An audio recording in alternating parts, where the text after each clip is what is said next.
everyone, and welcome to Everything Psychic with Gayle and Mary. Hey. And tonight, our special guest is Jean McNeese, and Uh, Jean is going to talk to us about lithomancy. Yeah. And feel free to say hi to us in the chat. And if you've got any questions and comments, go ahead and post them. Jean, welcome. It's so great to have you with us. Hi, I'm glad to be here with y'all tonight and to talk to y'all about lithomancy. It's a real pleasure that y'all invited me here today. Hello. We got our first person. Hi, Sheila. Hi, Oh, Renee. Hi, Renee. Hi, Sheila. Thanks for joining us. So, Jean, tell us a little bit about yourself and how you got into lithomancy and what is lithomancy? Yeah, that's the big one. What is yeah. lithomancy? Well, lithomancy is a form of bone tossing or casting. Now, I started, I've always been an intuitive of some kind. And I so initially picked up tarot cards and other reading systems like that because I thought that that's what you were supposed to do. But none of them actually made sense for me. No matter how much I tried, it just never quite worked for me. And so then just one day, I've always kind of set them to the side. They were there, but, set to the side. And I just got curious one day with the movie. I saw some people tossing some bones and that just phrase. And so I decided to do some research and then found out that almost every culture had a form of bone casting or tossing, whether it was the North American possum scapulas that they threw in the fire and then read the cracks on the bones, or whether or not it was a different system of like an I Ching, which was a three form of bone casting as well. So there's been different forms of it in different styles. But the one I ended up settling on was a lithomancy, which is a type of bone casting. You start with a set of bones of the set, and kind of, and then you can add tokens and amulets and things of different parts, and then prescribe a personal meaning and a story behind it, and so that when you read it, it actually brings kind of like the muscles to the bones, the actions to that core part of that set, and stuff like that. And it just kind of grows from there. Your set can be as small or as large as you wish or to go. So it's really neat. And for me, just when I started to learn and read about the lithomancy and claromancies, because there's so many different forms that fall underneath those umbrella terms, when I read it and started finding out about it, it just kind of made sense and clicked for me. And it just super accurate. Gail can tell you that I've been at the fair, and it's uncanny. People are always amazed. This whole little ritual that he does every time he casts is just. I mean, it does my heart so good. And then whenever he throws them, and he gets such an accurate reading with it. And I know he was so scared. Can I talk for 20 minutes off of a reading? And then you figured out you can. Yeah. Yeah, I think it's you've got a surprising. fan in chat, Jean. Yes, I do. Hi, Amber. Nice to see you. Oh, hi, Amber. Yes. Uh, It's nice to see So, all of you. so do you have your bones with you?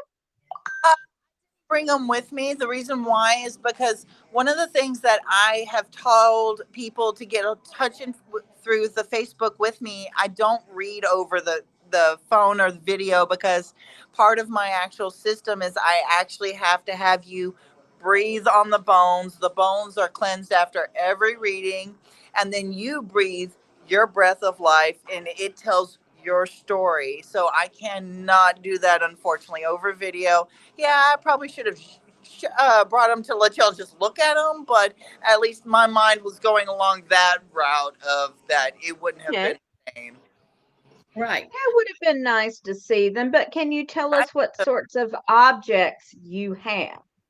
Well, I have different things. I have several different rib bones that are separators that help me separate the whole set into, okay, this is what this part and this part is telling this story over here, and then this part and this part is telling stories, and so those rib bones separate it. I also have a vertebra bone in there from a cat that represents flexibility. I also have a baculum bone in there from a raccoon, which represents loyalty and fidelity. Let's see. I also have a snake bone in there, which is a different sort of personal flexibility. I have a dog sinus bone for a different type of loyalty, more like a blinded kind of loyalty, of a breast friend kind of loyalty instead of a fidelis romantic um, loyalty, which is the baculum Mhm. bone. Let's see, I also have a wishbone in there, and just like the rib bones, those separate, but unlike the other rib bones, they separate in a wishful manner. This is what the reader wishes we would take note of or separate from the rest of our life and focus on. This is what you wish for to be focused on. And then I have other little amulets. Like one of my favorite examples of the duality of what lithomancy can mean as far as the tokens and prescribing your own personal meanings to it is I have a arcade token. It's a very old, like from, it almost looks like from the 20s, okay, and it just represents one side is nostalgia and then the other side is regression, or when you've gone backwards in your old habits and thought patterns and things like that. Well, for somebody else, that arcade coin can actually have a monetary value. They could use that arcade coin and say, "No, that's not what that means. That could be a yes, you're losing your money, or other things like that." Some people could look at a coin and see it as a yes or no on one side instead. Those kind of things and tokens can have so many different meanings and be viewed at so many different ways. That's one of the reasons why I love lithomancy and the way that it can grow. And you can have two people who can have the same core bones in their set, and then it grow into a different set altogether because they prescribe different meanings for the different parts. Now then, Yeah. so since I've met Gene, and Gene came over one day and he read for me, and I'm just fascinated by this. And I have read for many, many years and do many different types of readings. And I've heard, like you said, the throwing the bones, but I had never seen anybody do it. And I saw Gene do this. And I will confess to starting to gather my little objects. I haven't tried to do lithomancy yet, but I have my little bag Yeah. things. So, since you didn't bring yours, maybe we can show people some of the types of objects Sure. you can use. Sure. Okay, Okay. look, here's my turtle, Turtle? turtle, and look, has a different side. Hmm. And for me, whenever I very first started to practice, um, this was my goddess symbol. And for me, it represents Mother Earth and goddess. So, you know, for her to be coming towards you would be, oh, the goddess is coming towards you and helping you. But if she's going away, you're not as in touch as much. And Right. I would like to take one point because that makes brings up a wonderful point about how on placement, not just your tokens, but your placement, whether the piece is Mhm. going towards you, away from you, is touching, is away from the mat, flew off the table. All those can mean entirely different things for what the piece and the parts mean in the story that it tells. Right. And for instance, you've told me before not to worry if things go off the table or off the cloth because he sets a cloth out. And if they go off, that just means they weren't pertinent to the reading, correct? Correct. And also, like some people, like your turtle you had just had, where it had a reverse side, and I mentioned the coin or the that arcade coin having a reverse side. Sometimes, like I have one other piece that's a little ceramic bear, okay, and it represents your actual familiar family home, your family's family, you know, their state of being. Now, it has one side that's facing upward, but the reverse side is not a hey, negative or a reversal. It just means that piece doesn't want to talk. It's just not, it's just going to be quiet today. It's just doesn't have anything to say. It's not flying off the table. It's just not talking. Yeah. All right. And we need to say hello to Madam Lynette. Hi, madam. Hey. Uh, oh, it's nice to see you. So, like I said, I have just gradually added things like a key. It's Mhm. Mm-hmm. a little plastic key, but keys are a big deal for me. Keys to knowledge, Yes. keys to wisdom. Um, there's so many different things. Like I said, I'm fascinated by this. And if you will go and look at the East Texas Psychic Fair TikTok, if any of you guys are on TikTok, I did a interview with Gene the other day at Oh, yeah. Psychic Fair. Yes, and it actually shows his set of bones that's out. So you can see them there. Um, and I think one of the things that I really like that Gene does is he sets sacred space every time he casts. So why don't you tell people about doing that? Well, like also like I kind of said about how I can't do this over the video. I have to have your breath in it. Also, after every reading, I cleanse the space. I actually read on a small table. I sit on the ground, and if you can sit on the ground, I'll have you sit on the ground on a cushion with me. And after every reading, I cleanse the space. I walk it, circumvent it 3 times, and I cleanse it with a cleansing spray. Um, and then after every 3 readings, I actually wash the bones all the way and all the tokens with Florida water, and then I cleanse the table as well as on top of cleansing that as well because breathing onto it and stuff like that. We have to cleanse in between each one, but then we have to do a little bit more in depth into the bones to cleanse them too, as well, because they get a lot hot too. Sometimes we've got a lot going on. Yes, yes. And what about, I know you put the cloth down. Hmm. So whenever you put your cloth down, are you creating sacred space? That is as well, because it is also. I've also washed those cloths every time at the beginning of the day, before working, and stuff like that. But it also does kind of just consecrate like your meal and stuff like that. When you have a placemat and then you put your plate on top, you're just setting your table for for your meal and stuff like that. So it's doing the same kind of thing for the bones as well. Is it's just setting it.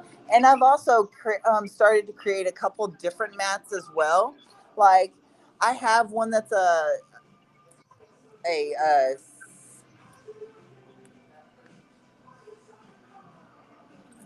Mhm. flower of life. See, He yeah, was that, looking for his yeah, word. yeah. I lost the words. Line. Yeah, but and I also have a 3 past, present, and future one. So there's definitely different mats and different formats that you can set up for your casting system, and set it up in different ways. I've even thought about doing like a 9 realms version for like Mhm.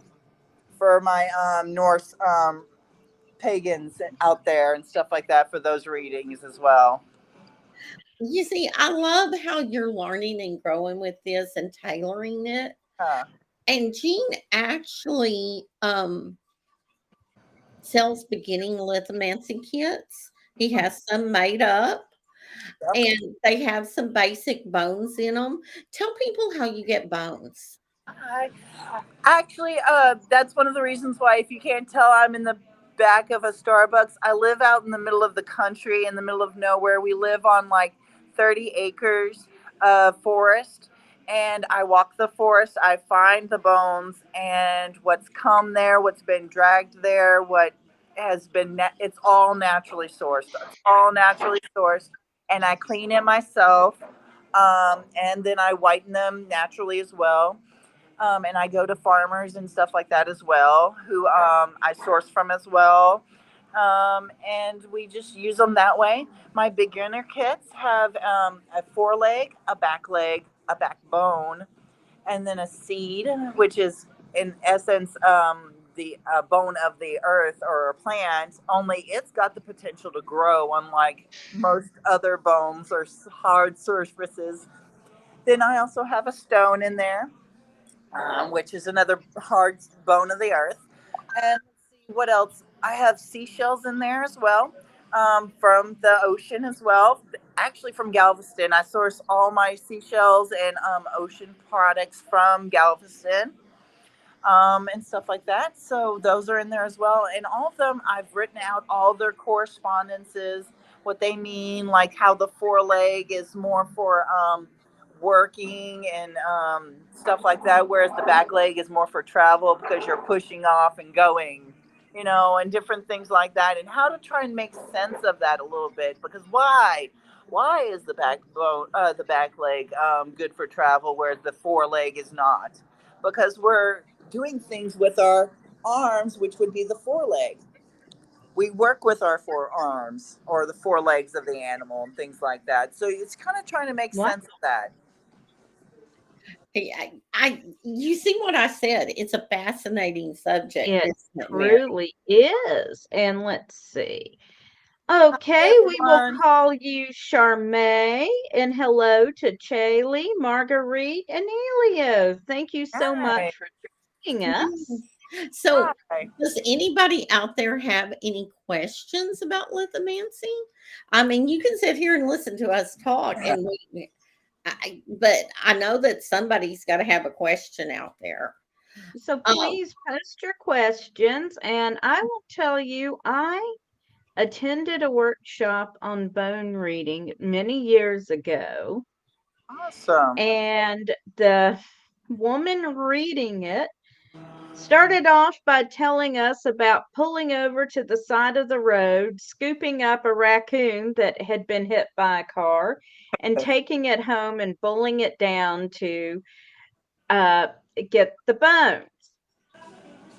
Now, my wonderful hubby is not pagan, and he's put up with candles and incense everywhere, stones stuck here, there, and yon, the coven practicing in the backyard, and been a good sport about all of it. But I'm just picturing the scene if I'd come home with a raccoon I would say I haven't come surrendered home with a down for. raccoon or two myself. I can sympathize with your husband. I cannot quite bring myself to do that, but my youngest daughter is home now, and her partner, she was fascinated by bones too. So now I have somebody to scoop and Yeah. do things. Yes, Kathleen will do that. However, she said that she drew the line. She had her pick up a skunk once, and she said, "Never again, Mm, never again will she do a skunk." Yeah, I think and a skunk can keep its bones. Yes. yeah, I would say though that the those bones though would be really great for resilience and steadfastness, because you've got to be firm in yourself to be a skunk and not care and still be happy and live your life. Now, Uh, this is true, and skunks are actually good-natured creatures, and they prefer not to let loose. I've Hmm. always been told that skunks symbolize respect because there's few animals that get as much respect as a skunk. Oh yeah. Stay a wide berth. I like Charmaine is talking about how she likes entomology and bugs. Does Oh, she I love. like that? I really like bugs too. The only bad thing though is they're very delicate, and some of the bones you got to be careful for. Although I have seen some tokens with like it, you've seen like those bugs in like resin balls or stuff like that. Mhm. Uh-huh. You could do something similar and stuff like that. Although the maybe not a ball though, but still you could probably kind of work that in there some kind of way. But they would be too delicate Maybe on a their own. disc. Yeah. Yeah, they would be delicate if they were just by themselves. Although one of the artists at Fair, Miss Sandy, she takes in natural objects and she covers them in resin. So Yes. can you imagine a resin covered bug? Oh, yes. I'm going to be giving Miss Sandy ideas out there. Oh, yeah. Yeah, speaking of bugs, I have a beetle of some sort buzzing around my monitor. It's going, We you're talking summoned about it. encountering our kind. Uh, but Charmaine could definitely, she's quite the artist too. She could probably make bugs that were in resin. And those could be because, like, a hornet would be Uh-huh. about the sting, Uh-huh. the sting and bring Yeah. awareness, Mm-hmm. ants Well, about the uh, industry, you know. I've heard wasp used for like hex breaking, and I've also used hornet nest to symbolize the transient spot between air and earth, for my Okay. quarters and stuff like that. Hmm. Because they definitely, you're right, hornets and wasps definitely have that away, get away, territorial aggressiveness. So that's why it's a warding, bane kind of stay away Yeah, use. I personally, I we like live in that. the That's a same good one, place. Charmaine. What? I was just about to say we are expecting cicadas here next year. So if you needed cicada shells, Jean, I'm sure I could collect Oh, you some. oh, I would never ever turn them away. I know that I find them all the time. Like I collect bugs too. Like I think I've got almost like everything. Like I've got praying mantises and wasps and beetles of all kinds, moths, butterflies. I love them as well. They're just so great. I think we should have Charmaine on to talk about bugs. She does Yeah, all of that. yeah. Yes. Yes, Charmaine, we would I'm love to have telling you you. on sometime to discuss using bugs. Yeah, because that is a whole nother facet of spell work and Oh yeah. the thing of it is this is everything psychic, but face it, a lot of us do other things. Oh well, yeah, and Well, that's a wonderful thing psychism because and magic are brother or siblings. They are. They're in the same family. Now then they don't always want to coexist well together, but most of the time they do. oh yeah, especially when you go into like shamanism and like some of the other versions of it. Like when you at least respect nature and delve into at least that part of the psychic nature and stuff like that, you definitely are going to feel a lot more connected to everything that has or will live. What do you think about adding a set of runes into your because rune casting a lot of times you can empty out all the runes and do a rune cast and I have done that. So do you think that they And would runes could help? be carved on bones. Yeah, Yes, or stones or yeah. yeah. I've seen it. Seen them, and they runes have traditionally been always carved on bone. of some kind, whether it was an antler bone or a knuckle bone from like a hog or something like that. So I've thought about it, and but I haven't gotten there yet specifically. Um, I just haven't had the right bone or the right piece that has called to me, because every time, like we mentioned earlier, that I organically source and find bones from my properties and nearby farmages and stuff like that. Well, every time I find and clean a bone, I then sit with a bone as I cleanse it, and I find out what it wants. What does it want? Does it want to rest? If it wants to rest, I will bury it. If it wants to be appreciated, I put it in a piece of artwork.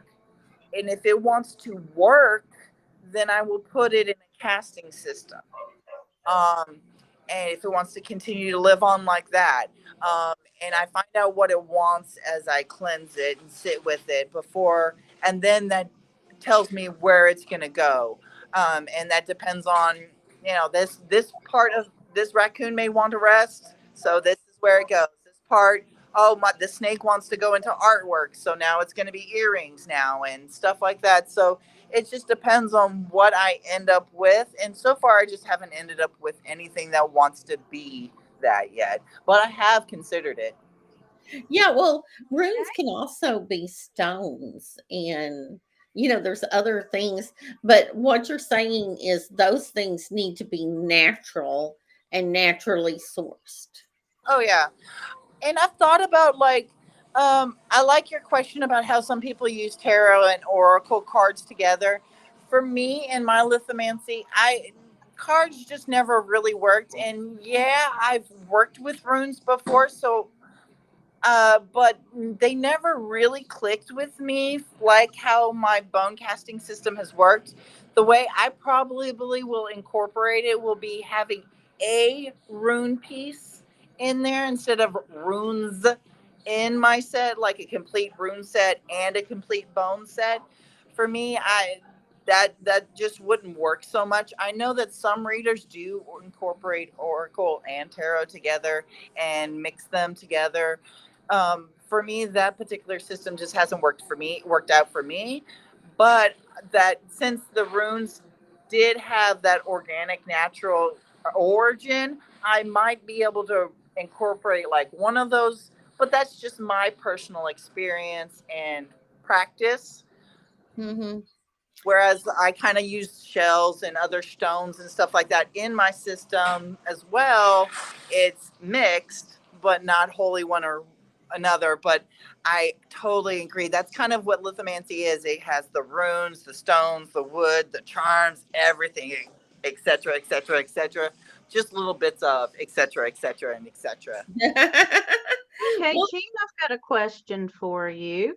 Yes. So, when you are doing a reading, like when I read tarot, a lot of times I am doing it intuitively, so I may not interpret a card the same way Hmm. for two different people, depending on what I am getting intuitively. So, when you are doing a reading, are you working intuitively or are you saying, okay, this particular object comes up? This object always means such and such.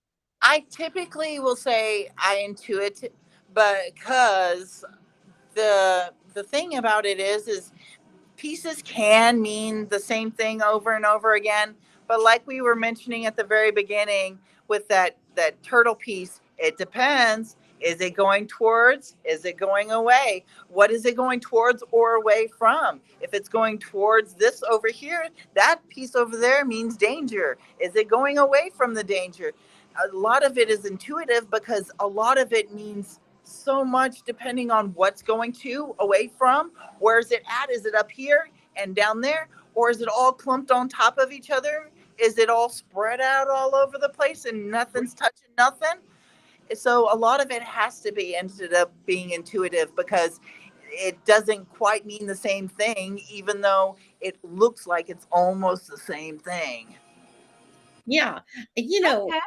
I think that that is an honest thing to say about any divination process.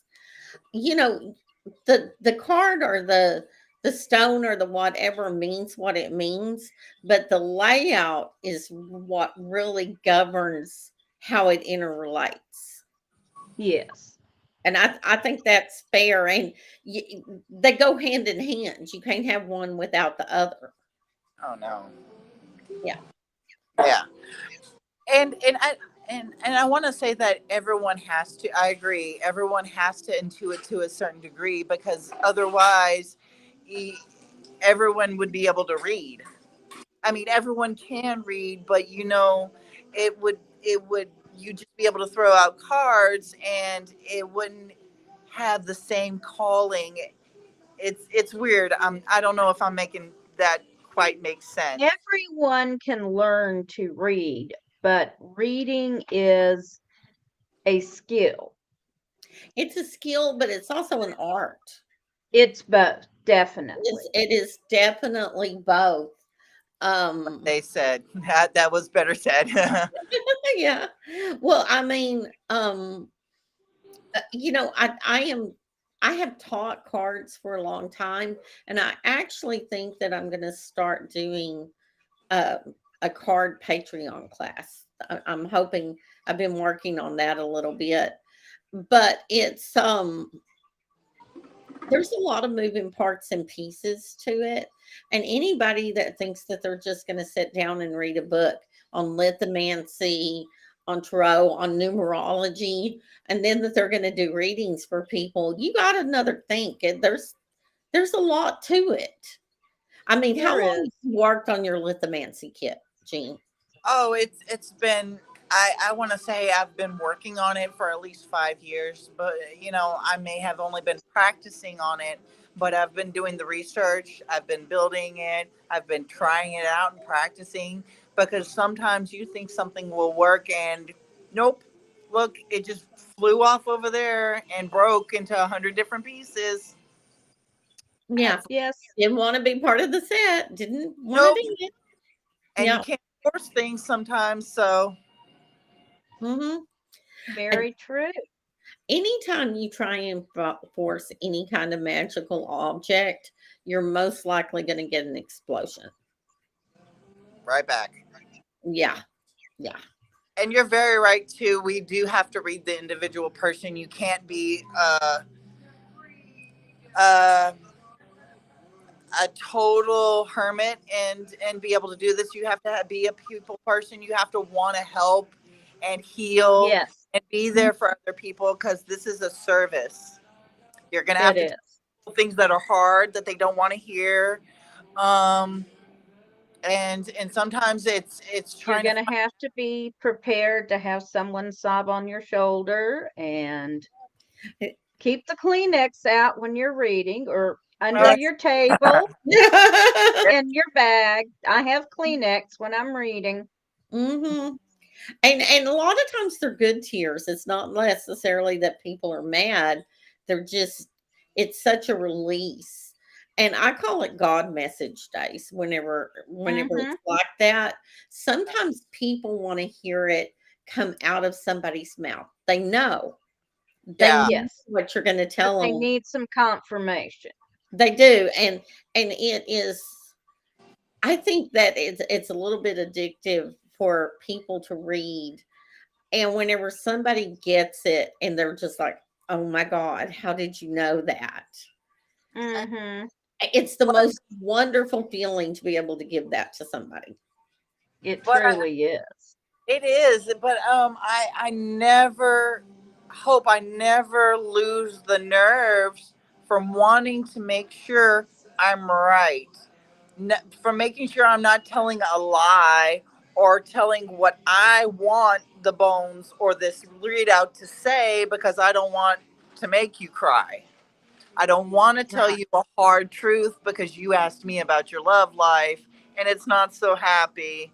You know what you need to know, but you don't want to do it, or things like that. And it Oh, if hurts. I, oh goodness, every time I've heard I love this guy. Does he love me? Nope. Normally, if you have to ask, the answer is no. And most of the time In they know that. in general, if there is a question, Yeah, yeah. But it people don't understand. It really is hard for the person who reads because you have to just trust and you just have to open your mouth and let it come out and just trust that you're guided and that you're giving them the information they need and that it'll be received. And that's what you're still working on, finding your trust, Jean. Yeah, and I'm working yeah. on to get a clientele And, too because right and now everyone's Shayla. same question. How's my life going? It's like, can we get a little more specific of a question? Because sometimes that generalization can lead to a lot of broad questions or answers. Yeah. Um Oh, Sometimes I tell people to ask, what do I need to know now? If they're just Yeah, wanting a general reading, what do I that's need a to good know now? question. Yeah. What will serve me right now? mhm. Yeah. And I, most of That the is time, whenever a I'm good one. reading, I just ask for a direction. Are we wanting to know about love? Are we wanting to know about money? Or it's always love or money. Yeah. And since I read with tarot, I mean, and I'm sure the bones have done this for you, Jean. Sometimes somebody asks a question, and spirit is like, "That's not what you need to hear today." Actually, I have a specific piece for that exact instance. It's called the attention piece. It's a giant metal pointer that just doesn't matter what your question was or what you think you need to pay attention to. This is what spirit or the universe is telling you. You need to pay attention to this. And whatever it's pointing to is what you should be really paying attention to. So I even have an exact piece exactly for that. Yeah. So you see how you could really get into this, don't you, Mary? It's I fascinating. do. It is interesting. It really is. But it's not something that you're just gonna sit down and open your box of cards and go, oh, and Uh, play with them a little while and then start doing it. You're actually gonna have to work to learn, you It's know. Hmm. because practice, like I said, it is one of the very big keys of it because just when you throw it out, how is it grouped? Is everything spread out? Is it all topped off on each other? Are you actually having to dig your pieces out to see even where the piece that the client piece is supposed to be at? It's down under there, under everything. They're just swamped with everything. Now, and that's another thing you do. You make a specific piece a client piece, correct? Correct. I make the client hold it and meditate on it while I set the table and I set the intentions. I have them hold it, meditate on it, and then get them to put it in my basket with all the bones, and then they breathe onto the bones, and then I toss the bones. So, yeah, so there is a specific client piece that represents you, the core of you in this set. So, is that something everyone chooses for themselves, or do you have a piece that just represents everybody? It's the designated client uh, person of interest piece. So if I was to read for myself, that piece would be me. But if I'm reading for somebody else, that piece is them. And that's the reason you have to cleanse them each time because they put their energy into it. And energy Mm. into it, and then you breathe your own breath and your own spirit onto the basket and onto the bones as well. That's why I have to cleanse it afterwards because you've infused that air, your spirit onto all of it as well, and it's all been charged now specifically for your direction of your life and yourself. I think it's just a fascinating subject. Is there particularly good books, good bones, good books like for Charmaine to read? If Um, she want, what books do you like? There's there's a few of them on there. There's the Miss Gayle, the one that I had recommended you. That Mm-hmm. one on it was just lithomancy. It's a purple book. Should have brought it with me. Just lay it up. But there's two readers, two books on Amazon that I had gotten. One of them, it was the lithomancy one. It's her. She's the student, and her teacher also writes another book from there as well. That are both Can fantastic. you think of the author's name?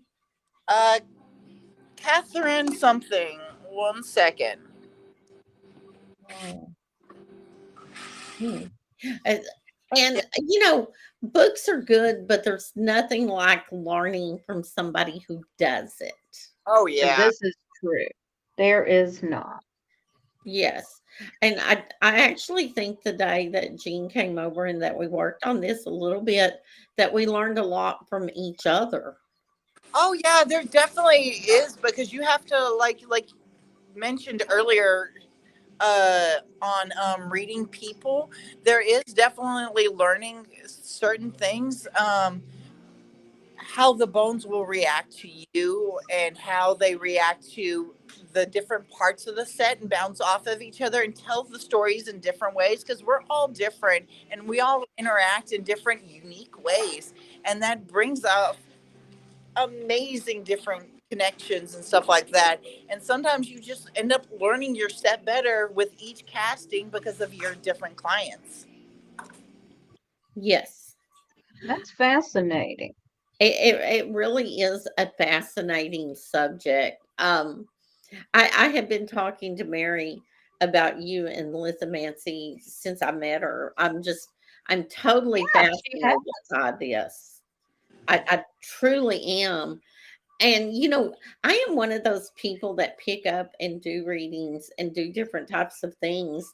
And this is something that I know I can't rush. Ah, there you go. And he Right. hi, Jean. I can't quite read it.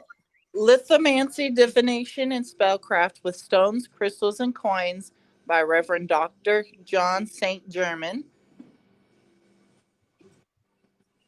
And then let me find the other one I recommend as well. It was one of them. Maybe we can eventually get one of these authors, Mary. Wouldn't that be cool? Oh, that would be so amazing. Be awesome. Yes. If you are out there and because they're obviously lithomancy people, if they hear us mentioning them, they need to contact us, huh, Mary? Oh, for, Yes, contact us. Or if Yes. you want to talk about your form of divination for on our real. show, please contact us. Anybody that does these different unusual types of divination, because Mary and I by no means do all of them. Between us we do quite a bit of different things, but I always like to learn and do and know different things. Part of Oh, the reason I'm so fascinated with Jean. that's how we learn and grow because that's I like I said have always been intuitive and I just knew that I was called to do something and I just couldn't tell what it was and eventually your curiosity drove you to the right spot and I think that's how we all are is that we all keep on searching and searching for that one thing that we are called to do and sometimes that's all you have to do is just follow your curiosity to it. Yeah. Right. And I don't know about you guys, but I personally find that the things that I do divination with, for me, getting a new set of cards is like a new chapter in my life whenever I start Ooh. to use them. Oh, definitely. A new set of learning. Oh, it's definitely fun I always love my finding a new piece or something like that because every time I find a new piece, my set changes because each thing starts to build off of each other and now they interact together differently. Sometimes I've added new pieces to have two or three other pieces go, nope, they're done. Nope, not together. Okay, we're So, kind of so sometimes if you add something in new, you have to take something else out. right. Wow. That's pretty fascinating that they work together in that way. And That really is. it's a living divination system. Oh, And it is. I've studied the Viking runes more and the casting of runes and the casting of lots, which Hmm. is very similar to what you're talking about. And here's another recommendation I have for bones or books. I'm going to show you the cover real quick and then I'll read the cover. There we go. Thank you. It's called Bones, Shells, and Curios, a contemporary method of casting the bones by Michelle Johnson. Yeah. And so All right. you That one I have read until it literally has fallen apart. So that one is a definite recommend. And oh, then the other one, the purple one, it was an easier read for understanding different type, not necessarily types, but the way they listed things on certain pages just was a really easy reference page to go flip, flip, flip. Here's all the different animal correspondences. Flip, flip, flip. Here's all the bone types of bone correspondences. Flip, flip, flip. You know, it just had a lot certain reference points that were a lot better for learning. yeah. And what would you recommend to somebody that they hear this and they want to start? Where's a good starting point? I would just recommend let's let's see. I would just start with reading one of those books. Both of those books are going to have a brief history because there is so many different, each society has different forms of it. Like whether or not it was with tortoise shells, there was a whole section or society that used tortoise shells instead for their bone casting or bone reading. So I would say there's so many different types in each of these different societies that I would just start with learning and reading your histories on them to find out what calls to you, because the how over half of the bone casting systems are going to be a three toss system, of a three system, like an I Ching almost, or a knuckle system where you toss something so many times. Which sides did you get? Did you get one or two?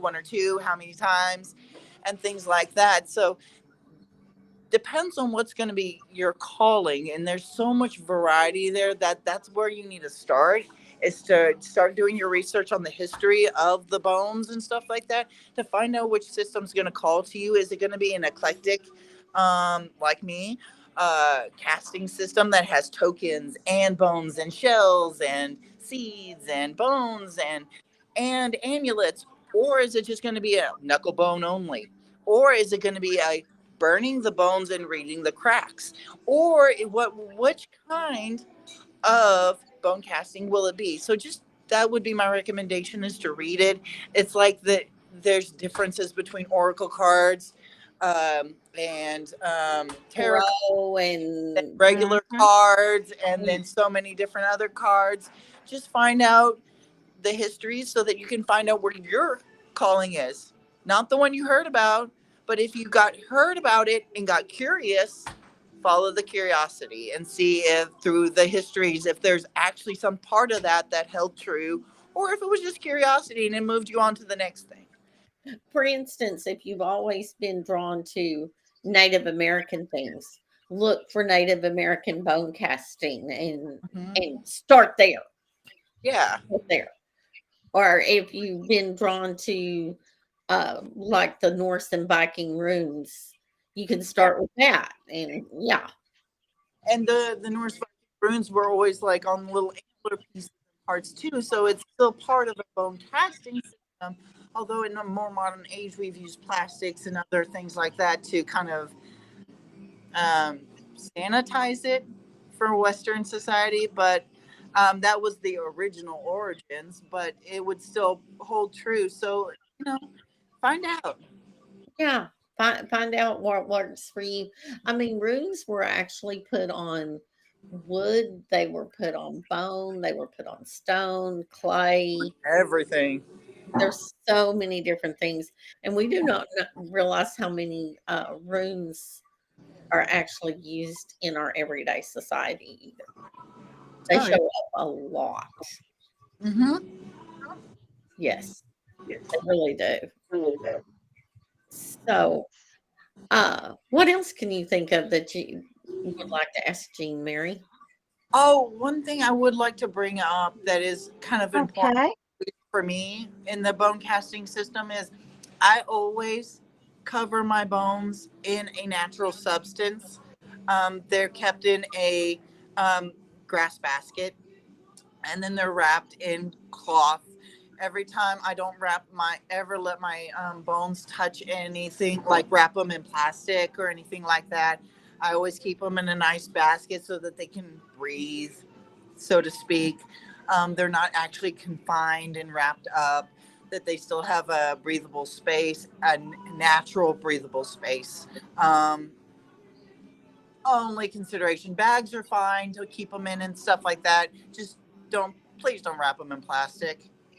Give your bones a little bit of respect. In general, I would tell people all the Hi, time. Brenda. Hi, Brenda. I would tell people for any magical working, any kind of divination system, in general, to stay away from plastic and synthetics. You agree, Mary? Mm-hmm. Uh, a lot of people teach that, although I have to say that Reverend Don, the retired in office, head of my tradition, says he's kept many tarot decks in plastic bags. Huh.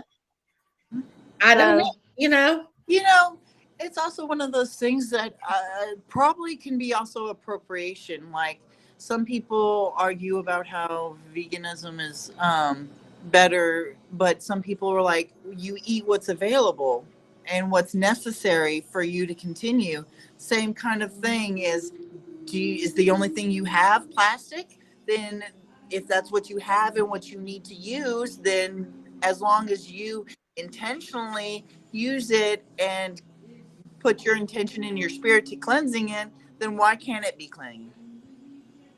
Yeah. and this is true. So I would say do what you feel like you need to do. Yes. Overall, though, most of the time I do avoid plastic. Yeah. It just, uh, my kids, and my nieces and nephews, they learned because they would want to get me jewelry, and they would think it looked cool, and that they would buy it for me, like a little present. And if it's not a real substance, oh, that's pretty, and yeah. So they all know that And to be real, or I'm not going to do it. oh, I see my nephew Corey has chimed in. My survival does not disrupt your principles. Hello, nephew.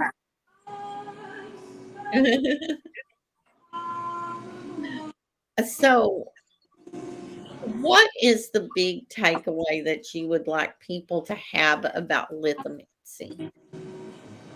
um that one thing is that you see little bits and pieces of it in movies and stuff like that, like Studio Ghibli movies. You'll see the old woman tossing stones and bones in the corner and stuff like that, and then telling you have to go on a grand journey. So you see little bits and pieces, but that's such a small fraction that it's hidden everywhere, and there's so many different forms of it that there's so much for you to be able to explore, tailor, change, and learn about, that it definitely, if you're even a little bit curious, definitely search it out, find out about it, because it's fascinating, just absolutely fascinating how much of it can mean so much, so little, or whatever. It's just amazing and mind-blowing. So that's what my biggest takeaway would be, is that if you're curious, find out, because it's surprising how wide and varied it is, that learn a little bit. I did, and I can't tell you how amazing, and it's changed my life, and it's continues to do so and helps me reach a higher state of being and fulfillment. Like, and then I'm able to help others with their own lives as well. It's just, it's so nice. It's great. Yeah. It really is. People don't understand. We don't necessarily do this because it's easy, people. Mm-mm. No, it's a calling. It's a calling. You definitely have to want to do this. It was the same for me whenever I finally saw my first deck of cards. It's like, I am going to learn how to do this.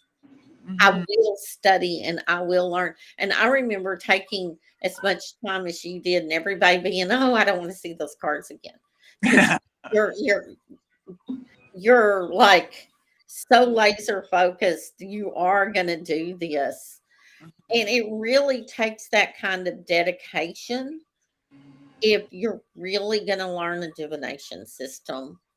Um, They're very thorough because people are very varied and we're very wide range of people in all shapes and colors, and so the nuances of people have to be able to be told in a divination set, and so it takes a lot to learn and then a lot to apply to a human, a real human, and then to do so accurately, and then thirdly to do it humanely.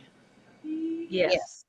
hmm And the thing of it is, if people study a divination system, it's not always about reading for other people. Sometimes it's about strengthening your own intuition. Some people Yes. won't ever read for anybody else, but they're learning how to get in touch with their own emotions, feelings, their own intuition. Oh yeah.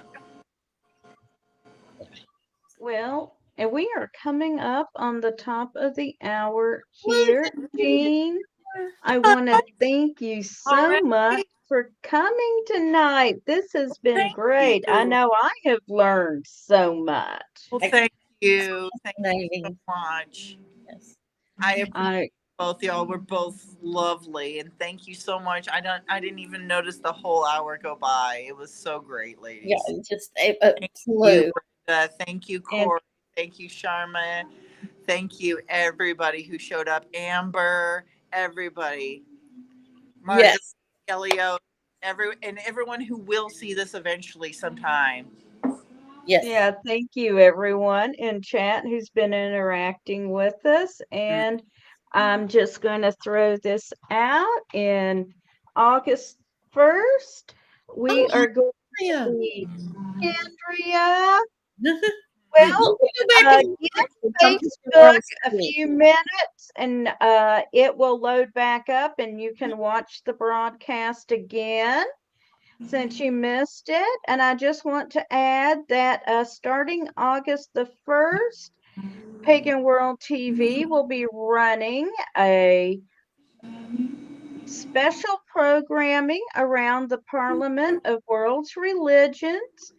The Corellian tradition has been to all the parliaments of the modern era, and we have got audio and video from most of them. So we're going to be running those leading up to this year's parliament in Chicago starting August 13th. And just keep watching the channel. We will be going live from the Parliament with live coverage from the floor of the Parliament, as well as live interviews and coverage of the various events. And as you can see on the ticker at the bottom, we are running CorellianPublishing.com concert to the gods on August 19th, the day after the Parliament.